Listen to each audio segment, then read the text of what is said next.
Tracking, alerting, protecting. This is WKYT This Morning. Now at 6 a.m. on WKYT, we are tracking the investigation into an overnight shooting in Madison County.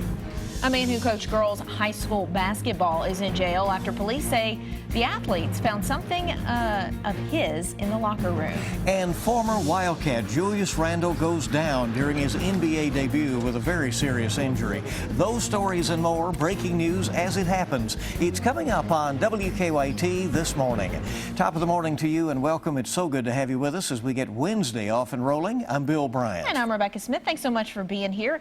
Feeling pretty decent now, but you can tell that a change is in store. Yes, and it's coming this afternoon, and then it really gets rolling, it sounds like, as we head toward Halloween.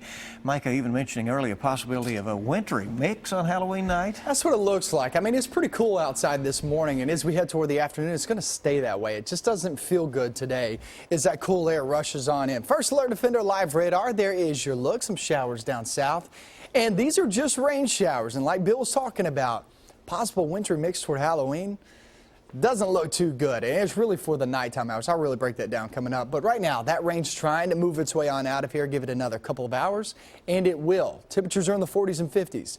It's on the cool side. It doesn't feel that great outside, and it won't. I mean, because we're not rising that much. 58, a much cooler day in store than the past couple of days where we were in the 70s and 80s, but that focus of the forecast looks more like a trick than a treat there on Halloween, and I'll explain that with that wintry talk coming up in a few minutes. Okay, we'll see you in just a little bit, and let's get right to what's new this morning. One person is in the hospital, another in jail after an overnight shooting. It happened about 11 o'clock last night on South Dogwood Drive in Berea. WKYT's Whitney Wetzel's tracking the investigation at the live desk this morning. I believe she's there.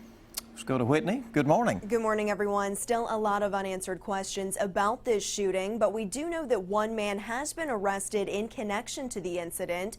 Johnny Durham is now behind bars, charged with assault. Here's what we do know. The shooting happened around 11 o'clock last night at a home on South Dogwood Drive in Berea. Officers tell us that one man shot another man. Police haven't said where that victim was shot, but he was taken to UK hospital, and the shooter was taken in for questioning. Now, at this point, it's unclear whether Durham was actually the shooter, but neighbors tell us that he does own the home where the shooting happened. So far, police have not released the name of the victim or his condition. At the live desk, Whitney Wetzel, back to you. A former girls' high school basketball coach is accused of using his cell phone to record video of players in the locker room. The Harlan County Sheriff's Office arrested Anthony Nolan yesterday. He teaches English at Harlan County High School and coached the girls' basketball team up until May. The sheriff says the investigation started that month after a parent complained. Nolan faces several charges, and the sheriff says more are possible. Well, as two people are indicted in a Kentucky murder case, state police say a third person is now charged in the case. Yeah, new this morning, state police say that Michael Ferguson was indicted yesterday on facilitation to murder and evidence tampering charges. Police say Randy Williams was shot to death earlier this month at his home on Dyer Branch Road in West Liberty. Christopher Payton has been indicted on a murder charge, and his mother, Kimberly Payton, indicted on a complicity to commit murder charge.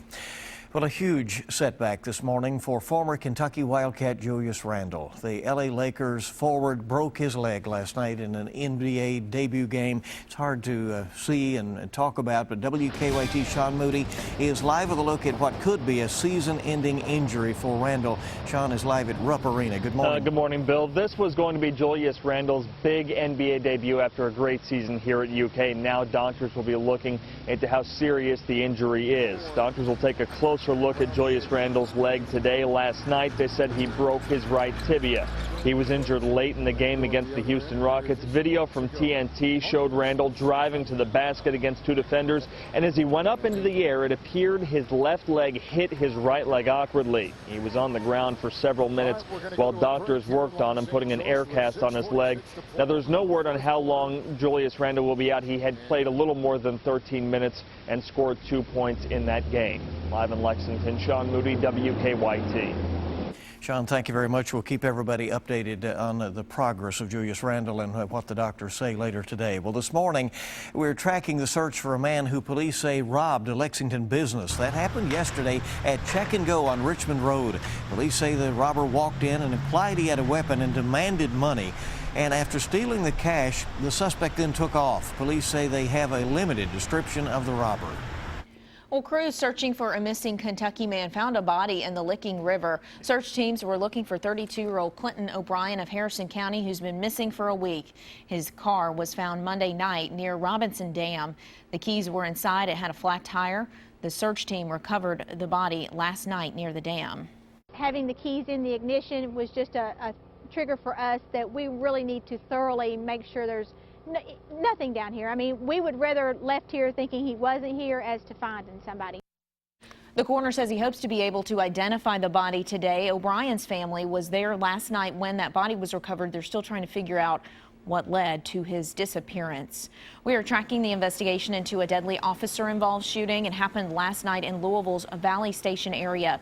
Police say when officers pulled over a car, one of 5 people inside took off running towards a house. As he was running, police say he fired at least 1 shot at the officers, who returned fire, killing the suspect. Police have not released the names of those involved. 2 officers are on administrative leave while the shooting is investigated. The time is 6 minutes after 6 on WKYT this morning. Police have arrested a man who is accused in a stabbing. Court records show that Lexington police have charged James White with assault. Police say he had a large butcher knife that he held to the victim's throat in an apartment on Malibu Drive.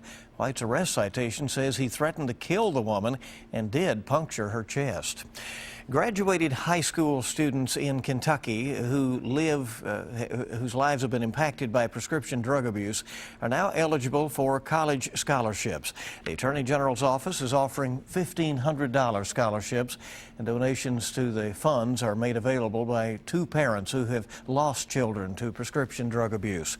2 scholarships will be awarded each year to a graduating high school female and male.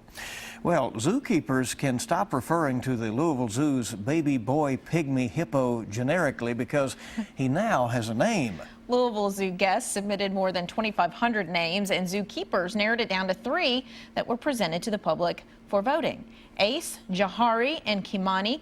The winner is Jahari, which means one who has youth, strength, and power. Pygmy hippos are found primarily in Western Africa. They can weigh between 400 and 600 pounds. Be a big one soon, right? All right, the time this morning is 6:07 on WKYT. Let's check traffic now. Here's Officer Don with our first check on live drive traffic from 98.1 The Bull. Good morning. Hey, good morning, gang. Had a look at downtown to get things started for us this morning.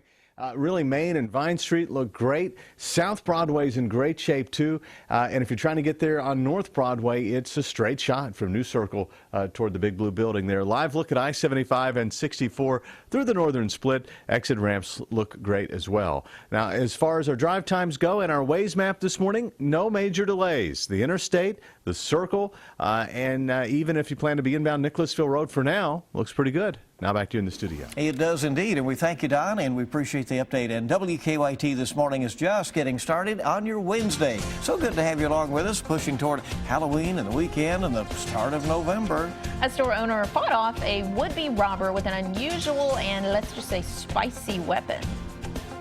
And we're looking outside, seeing that rain trying to make its way eastbound. We'll get it on out of here in the next couple of hours, and once that happens, we'll start to see a little bit of sunshine this afternoon. Still going to be on the cool side, and I'll show you how cool we go coming up next.